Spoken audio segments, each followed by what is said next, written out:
Now, this is what we call problem versus solution focused. What is my problem versus solution focused? Problem focused person, we discussed, didn't we, that a person should never be problem focused but solution focused. What does it mean by that? Problem focused, in other words, focus constantly on what's wrong. You only focus on the mistakes and the problems, right? Pushing guilt and wanting others to admit mistake. You're pushing guilt for the person. You're imposing guilt on the other individual and forcing them to admit the mistakes. Defensive reaction, always defensive. Emotional outburst.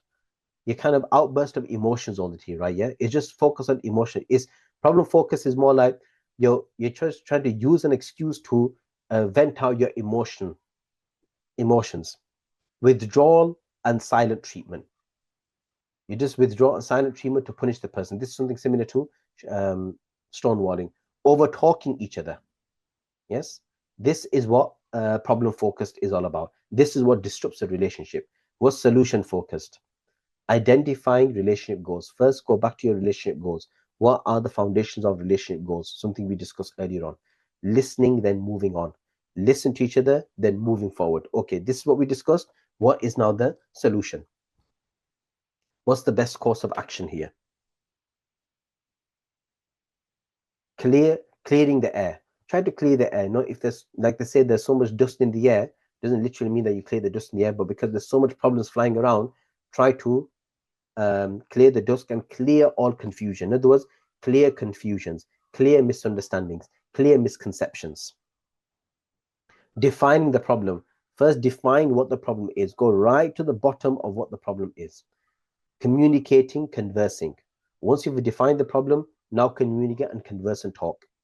Working towards solving the problem.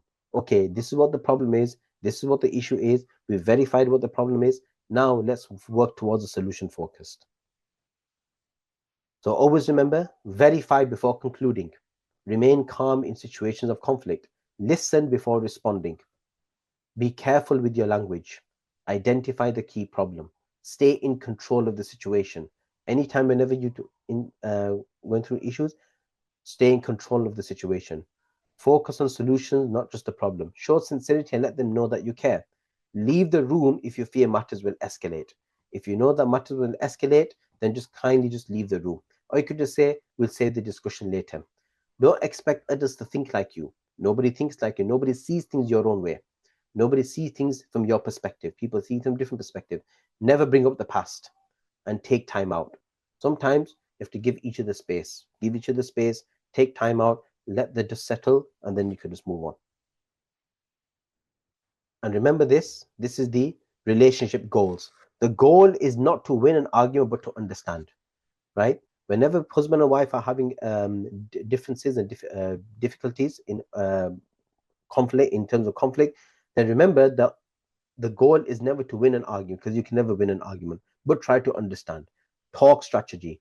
Take time out, allow others to tell their perspective, and keep brainstorming. Brainstorm ideas. Many people don't do this. Brainstorm ideas. Think of other ways that you can solve the problem. What if we do this? What if we do that? What if we talk about this? And let go of your ego. Let go of your arrogance and stubbornness, because this disrupts this causes further problems. Brainstorming ideas and think on other possible solutions, how you can deal with matters. Yeah. Mm-hmm.